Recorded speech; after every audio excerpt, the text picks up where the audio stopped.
سب لوگ حضرت علی المرتضیٰ رضی اللہ تعالی عنہ کے نام کی تذکرے کرتے ہیں، آپ کے نام کی محفلیں سجاتے ہیں، آپ کے نام کے لنگر کھاتے ہیں، تقسیم کرتے ہیں۔ ہاں ٹھیک ہے، اچھی بات ہے، آپ رضی اللہ تعالیٰ عنہ کے ذکر کرنے چاہیے، زیادہ سے زیادہ آپ کے ذکر و اذکار کرنے چاہیے، زیادہ سے زیادہ اصالہ ثواب کرنا چاہیے۔ کیونکہ میرے آقا کے آپ صحابہ ہیں، داماد مصطفیٰ ہیں، شیر خدا ہیں، آپ امام حسن اور امام حسین کے والد محترم ہیں، خلیفہ راشدہ ہیں، چوتھے بڑے۔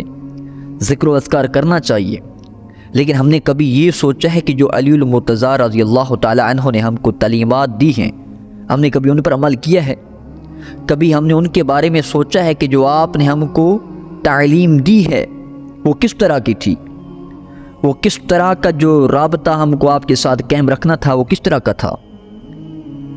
آپ رضی اللہ تعالی عنہ کی تعلیمات کو تو ہم نے پس پشت ڈال دیا ہے۔ اب کیا فرماتے بتائیں؟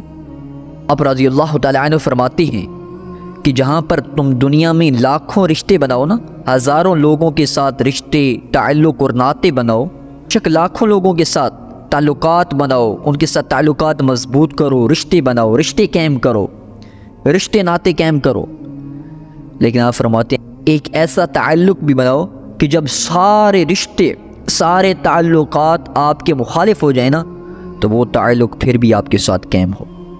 ایک ایسا تعلق بناؤ کہ جب سب لوگ، سب تعلقات، سب رشتے جب ٹوٹنے پر آ جائیں، مخالفت پر آ جائیں، تو ایک تعلق ایسا بھی بناؤ کہ اس کے ساتھ پھر بھی تمہارا تعلق مضبوط ہو۔ اور وہ تعلق کیا ہے؟ وہ اللہ کا تعلق ہے۔